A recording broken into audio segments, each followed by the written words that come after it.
Good morning. Welcome to the second session of briefings at Black Hat 2015. Just a couple of announcements. First of all, there will be a reception tonight in the Business Hall at 5:30.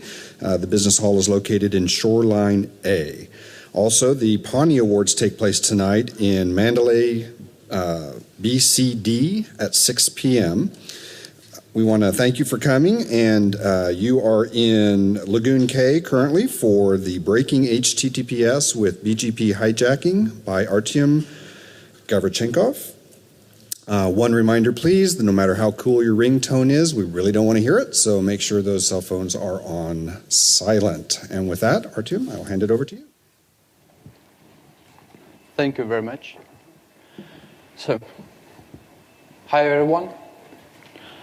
Yes, indeed, my name is Artyom. For those of you who don't know how to spell it, it's written right there beneath the title. That's Breaking HTTPS with BGP Hijacking. And first of all, what's the BGP hijacking? Well, frankly, I guess some of you or most of you are already familiar with the terms. However, let me do some introduction. And while doing this, we'll also agree on some important definitions. And the first of those definitions is, what's the internet? So, from the maintenance point of view, not the social network point of view, but from the technical point of view, the internet consists of internet service providers. And routing of the packets in the internet is done between those internet service providers, or we call them autonomous systems, through the use of Border Gateway Protocol, or BGP. Well, basically it works like this. An autonomous system connects to another autonomous system, asks for permissions, and if the permissions are granted, it starts to announce to other systems that it can provide an access to a set of IP network. Those systems propagate those announcements, and finally, there's a route established and present in the internet. So the internet knows where to go if we need to send a packet to this network. Well, so the internet is an old thing, and when it all began, the autonomous systems used to trust each other, and the routing was based on trust. As a result, there arose the concept of hijacking. That's an autonomous system that starts to announce others' prefix without a permission. There were different reasons why this could happen. Well, from evil governments trying to silence public media, to spammers trying to abuse unused address space in order to send junk mail, whatever. There's a problem, and different mechanisms arrived to prevent or reduce the problem of hijacking. Those technologies include AS-sets, route objects, RPKI, BGP-SEC. However, some of those technologies and mechanisms only allowed to solve the issue partially, and others are not implemented globally. The internet is a global network, so if we need a security practice, it should be applied globally, but those practices were applied only in a specific geographic regions. So now, nevertheless, there were very few cases of BGP hijacking registered recently.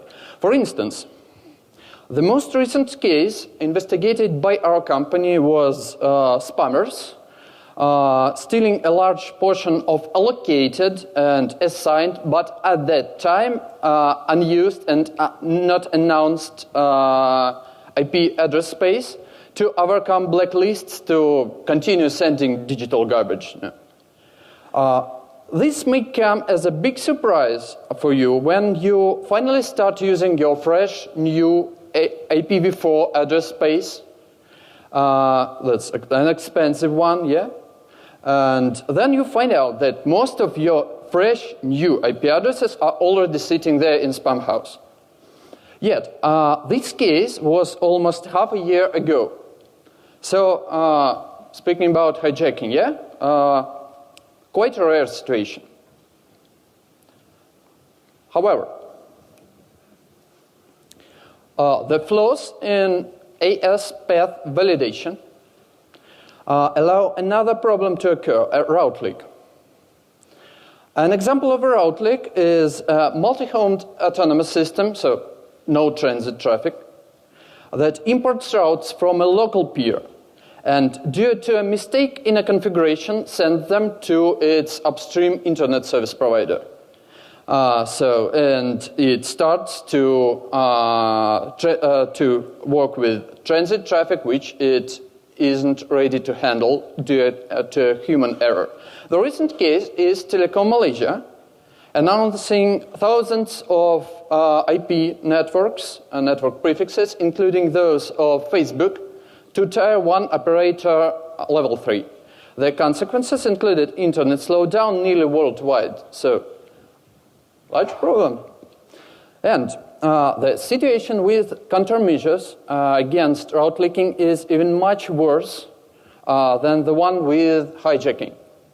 Unlike hijacking, route leaking isn't even easy to define. If you find out an IETF draft with the definitions, it's a long paper that describes what the route leaking is. So it's hard even to define it, let alone to prevent. So, not only slowdown and actual denial of service are the possible results of be it leaking or hijacking. Getting traffic for a network from all over the world allows man-in-the-middle attacks, identity spoofing, and more to it. Leaking or hijacking may be implemented through an unauthorized use of vulnerable network equipment and border routers. And it's quite not a coincidence that those internet service providers who are bad in implementing prefix filtering and bad security practices often have their equipment and gateways unpatched for quite a long time. So, as I've said previously, hijacking is quite rare nowadays. On the other hand, route leaking happens often, here and there. There are approximately 5,000 routes leaking in the whole internet right now, at the moment. Most of them go unnoticed. Some of them remain there for years until finally somebody gets hurt and it's got discovered. Though route leaks and hijacking are quite different conceptually, as they're defined in the said ITF proposal draft, the consequences for network security are similar in most cases. So we are here discussing them as one. And the question is, route leaks are common, caused by human error. But why don't attackers steal prefixes intentionally? Well, generally, it might be because they don't see a profit in hijacking. And most of them are afraid to get caught. They're afraid of getting caught. Let's review some methods proposed by a community to detect hijacking. And the first of them is tracking oddities in the autonomous system paths for a network prefix somewhere in the world using whatever tool you choose, either manually or automatically. The next one is tracking the time to leave field of incoming IP packets. Network equipment is built in such a way that there's an RFC for that it will decrease the value of the TTL field on each hop on the way. So the TTL would not be the same in case when hijacking starts. And next, the round-trip time of a packet. As you know, you can't fight the speed of light. Yeah? Yeah? Okay. If you need to forward packets through a network infrastructure, you'll add latency. And if you need to process the packets on your routers and network equipment, then you're going to add the processing time. So the overall latency will increase. So there are ways to detect problems with routing. However, those ways may as well be insufficient. For example, here we say bogus AS path, define bogus. To find out what's the abnormal autonomous path is, you need to know well how the ordinary one looks like, so when there are no problems. So you need to track not the state but the difference, and you need to have some monitoring solution and a history of analysis just to find out what and where exactly has gone wrong. Next, the TTL field of an IP packet is just a field in an IP packet that goes through the hands of a man in the middle. So it could be easily mangled to mimic the normal behavior. And to some point, so are trace routes and whatever. So it's possible to mangle. So, what's there? As it said previously, you can't stand the speed of light. If you're handling the packets, you need to add processing time and latency, so finally the difference will be obvious, like they were in the case of Telecom Malaysia. Let's review a simple example of this. A popular example. So, figure 1.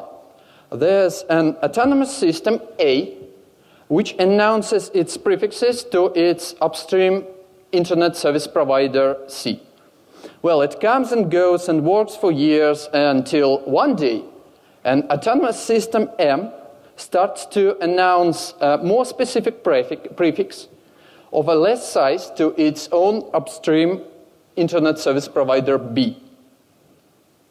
What's happening next?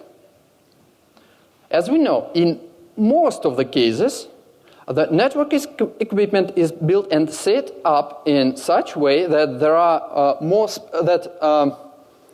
the more specific announcements will be preferred over less specific one. Yes, there are cases when it's not true, yeah. But however, generally and almost everywhere in the world, the more specific prefix will win, and the traffic will start to flow into the autonomous system M. So the hijacking occurs, globally. What's going on next is the users of the services and websites located in the stolen network segment, in case those services even are still available, yeah, users immediately notice that the latency has increased, that the web pages are loading slowly, that the emails are being sent not as fast as they used to be, things of that sort.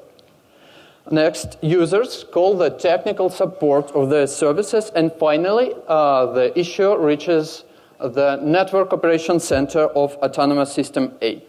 Then the Autonomous System A goes to Autonomous System M, then probably it will escalate the issue up to Autonomous System B, and finally, A and B resolve the problem. It may take some hours or minutes or even days, several at most. However, the issue is going to be resolved. Next, the autonomous system M is going to undergo some investigation, and probably it's likely to attract public attention. So finally, the permissions to set up routes in autonomous system M will be vastly reduced. So that kind of attack is probably going to be implemented only once for each autonomous system in control. That makes the attack a very expensive one. And then, as the result of investigation, the attacker even risks to get caught. So the stakes go higher once again. And the only result of all this stuff is, well, denial of service, or probably the disclosure of some plain text, so just unencrypted and unimportant data. Not that interesting. Denial of service is more easier and cheaper done with some kind of DNS or NTP amplification. And it's cheaper, so that's the way to go. So, looks like the speed of light works here. However, what if we could hide the increased latency from most of the users? What if only a small portion of users will be affected? Isn't that possible? Let's review another example. Well, figure 1 is the same, and A announces its prefixes to C. Figure 2, autonomous system M starts to announce, well, just the same prefix of the same size to its upstream B. What's going on next? As we see, the preference of the more or less specific routes isn't plain anymore. So there should be a preference based on other principles. So what those principles are? The preference won't be random, really. For the sake of simplicity, let's ignore the routing policies for a moment. And let's assume, next, for the sake of simplicity again, let's assume that B and C are interconnected. So, the situation falls into generally one of two cases. And it depends on the relationships between B and C, that's the commercial relationships. If B buys traffic from C, then first, B will prefer the malicious route because that's the traffic from its client. It will get paid for that. And if it prefers the route from the provider, it should pay for that. So that's economical thing. And B will prefer the route coming from its client, so a malicious one. And C will prefer a route coming from one of its clients that's either A good one, or B, a poisoned one. So, in case C prefers the malicious route, the hijacking probably will go global. If C prefers a good route, so that's so-so. Okay, and vice versa. Now, if C buys traffic from B, then first, C will prefer the route coming from a good one, from its client. And B will have to choose. It will prefer either the route coming from C or the route coming from M. In the former case, the hijacking wouldn't even occur. In the latter case, the hijacking will go global to B and wouldn't be propagated to the rest of the world. Remember this and enjoy this, because for now, this is the easiest example. But it illustrates the idea. We just said that B and C are interconnected, but what if they are not? And there's more autonomous systems involved in the process. The scheme becomes harder, and the result depends on the relationships not between B and C, but on the relationships on all the way between them. So the providers, the clients, the peerings, that kind of thing. So, but the simple case illustrates the idea. The prefix may be hijacked locally so that only specific geographic or topological regions would be affected. In fact, that's how BGP Anycast works for CDNs and denial of service mitigation services and cloud services and whatever. BGP Anycast. The same prefix is announced, say, from both United States and China, and users from United States and Canada are routed to the data center in the United States, and on the other hand, all the Asia goes to China. So the Asian region is actually isolated for that cloud service from the rest of the network for that prefix in that case. The isolation may and would be refined with policies and communities of local peers that can make the announcement even more local. So, as a result, only local users will notice the difference. And for most of the users, say for the customer base, things will go the same way. Congratulations for all the survivors. We are done with introduction. So now, the final question is, why would we need that? Why to steal prefix locally for, well, 2 or 3 users in the whole world, so sitting far from your clients, far from your customer base? So, there's a procedure. There's a procedure how we obtain a TLS certificate for a domain from certificate authority.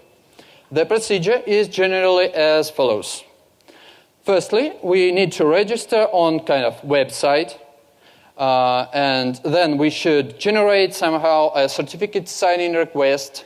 Well, it's highly discouraged, but some certificate authorities will even allow you to take the private key from them, so no signing request in this case, but it doesn't matter. So, you create a signing request, you upload it, and then the important part, you need to prove that you are really the owner, you are really in control of the domain that you are going to certify, that you want to verify. And for your convenience, there are plenty of options to do this. The certificate authority will offer you to send an email to some kind of email address like hostmaster at the target domain. It may point you to a custom token that you need to put in the whois records. It may give you a specific HTML page that you need to put under a specific URI on your site.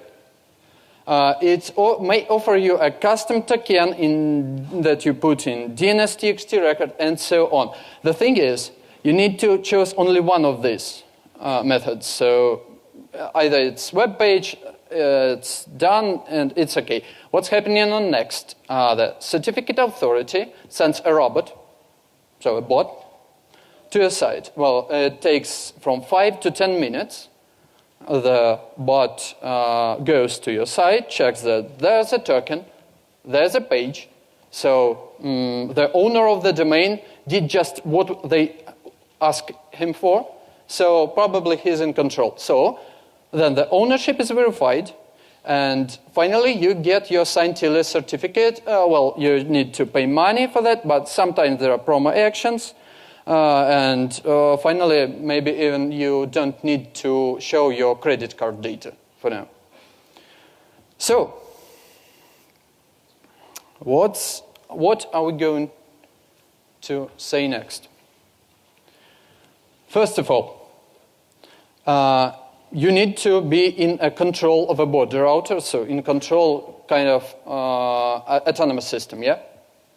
Next, you need to find a certificate authority that's close to your autonomous system in topological sense. So it's nearby, there are no more hopes. There are 1 or 2 or 3 or that kind of thing. Hops between you and the chosen certificate authority. Then, you need to hijack a prefix locally, and the prefix that's hosting the IP address for a victim's website. So the following should apply. The victim's customer base should be in the other part of the world. It should be in the United States while you're sitting in China, or vice versa. So far from there. So the victim's autonomous system will notice nothing. And as the announce is local, so we need to build it in such way that the chosen certificate authority traffic is routed to us, is routed to the hijacker. So next, we are going to register with the CA in question. We are going to upload a certificate signing request, get an HTML page, then set up an Apache or Nginx or whatever web server of your choice, upload the HTML page, make sure it's reachable, and then you pay and obtain the signed certificate for the domain in question. So that's a TLS certificate. That's one way to do that. There's another one. Well, sometimes the authoritative DNS is sitting in another network, so it's easier it might be easier to hijack that one network, so hosting the authoritative DNS, so locally, so that the DNS provider should notice nothing as well. Well, then you need to configure it in that way that the certificate authority nearby looks at you. And then you register, you upload, you set up now bind, not an Apache, a DNS server. You set up the DNS.txt record, you pay, and you obtain the signed certificate. The next way. Well, sometimes, the DNS servers are loaded stuff. The websites are highly loaded. However, no one cares if whose server goes down for, 5 minutes in the midnight. So, just the same, you need to hijack the prefix hosting a whos server near the certificate authority. So set up a server of your choice and set up the token. Yet theoretically, this particular case may be kind of prevented or investigated later by a certificate authority using a popular thick whos server with long-lived cache. However, that's a point that's not always there. So, finally, summary. The hijack is local. We need to design it locally. So the victim's autonomous system should notice nothing or almost nothing here. There should be some problems far from the customer base for some minutes. So most of the time, network operation centers of internet service providers don't care about that kind of stuff. So the network issues happen. So it probably won't be investigated. However, the resulting TLS certificate is perfectly global. Due to how it's implemented in operating systems and browsers, the certificate authority cache is plain. So it's certificate authorities with intermediates. So it's the certificate which is generated by a certificate authority in Singapore or China or Poland or whatever will be still valid in the United States for a United States domain. So the resultant TLS certificate can be used for man-in-the-middle attacks anywhere in the world. And vice versa. Just as we can steal the victim's prefix near the certificate authority's autonomous system, we can as well steal the certificate authority's prefix near the victim, so to mangle packets on the way back. That's kind of complex to implement, so it's easier with UDP. However, you need to build some kind of, deep packet inspection or whatever. So it will take time, but it's just as well possible. That might be of help when your autonomous system is near the victim's one, so you can't find autonomous system far from victim. However, you found out the certificate authority far from there. The question, how do we do local hijacking? First of all, you need to find a border router and put it under your control. So it's a vulnerable one or whatever. I don't care how it's implemented because it's possible. Yeah. So you need a border router. And next, you need to find out what are the relationships near your peers, near your router. So the customers, providers, peerings. This is mostly, in most cases, this information is secret, but not a top secret. There are services on the internet. Here's one, Radar Curator Net, which figures out this information, well, on an hourly basis. So using only public data. So this is as well doable. And the thing is, policies and communities will also might be of a great help while doing this, while trying to put the announce locally. Well, now, mitigating the problem.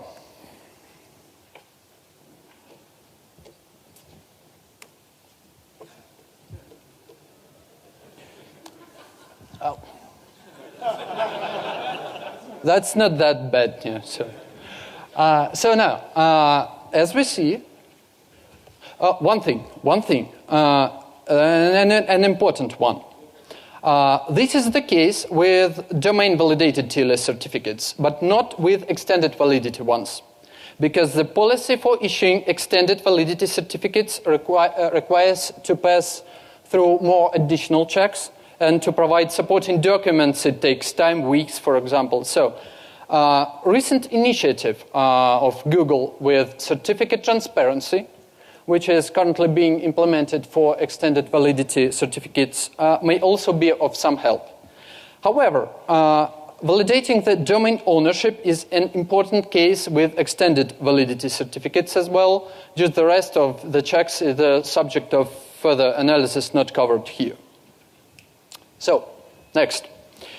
What can we do there? There's a problem because the public key infrastructure that's built into TLS trusts routing. It doesn't take into the consideration that there are flaws in internet routing, that most of the time the internet routing can't be believed.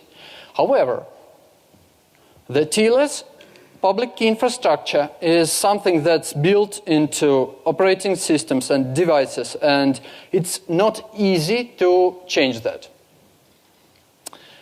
There's an underlying problem. That's a problem with internet routing. So that's the problem with implementing security practices. However, just as we know, there's a good example. There's IPv6 that's being implemented for 10 years. So, the problem with internet routing persists for now, and we are not going to solve it soon as well. For now, we have to go with workarounds. The first of them is BGP monitoring. That's able to detect hijacking far from your customer base. I've pointed out 3 there, so well, there are even free ones, so come on and use them. Next one, watch your prefixes. So the BGP monitoring won't do all the work for you. You need to check what problems are there with prefixes. When it notifies you, you need to react. Next one, for the hypertext transfer protocol, there's a proposal that's certificate pinning. What that does is when the browser connects to the site to the website for the first time, the website tells that here's my certificate, and it will not change in a few months or years. So that if there's a spoofed TLS certificate, the browser will show you a warning. Next, there are browser plugins that help you to be warned when the certificate of the site that you are using frequently are changed. The certificate patrol for Firefox and so on. And next, there are new concepts of public infrastructure. for example, DNS-based one, DANE. So finally, maybe it's time to think about how it's going to be implemented. One note I told about browser plugins. That's a review from the Mozilla plugin website about the certificate patrol. User has found a problem. So while using certificate patrol, he found out that sites like Google or Amazon are changing their certificates quite rapidly. So one per 2 or 3 months, maybe. So there's one thing that is going to you need to choose. Either you generate a short-lived certificate, which you can recycle if it's stolen or whatever, or you use a long-lived certificate, which is going to help you in case there's a spoofed one. So the public infrastructure. Sorry, is it working? No. Okay. Is there anyone? Turn that on? I don't know. Are we running out of batteries? I don't know. It's not working.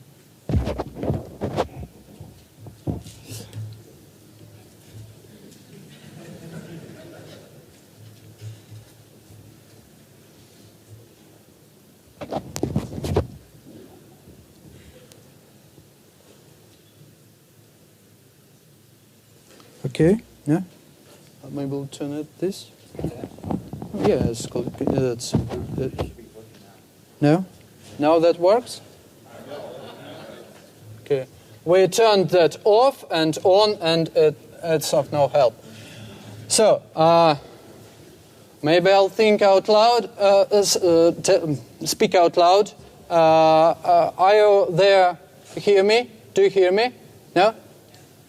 Okay, so, finally, there's a problem with public infrastructure. There's a problem with internet routing. So that's now the story for a community to discuss those problems. Sound bites.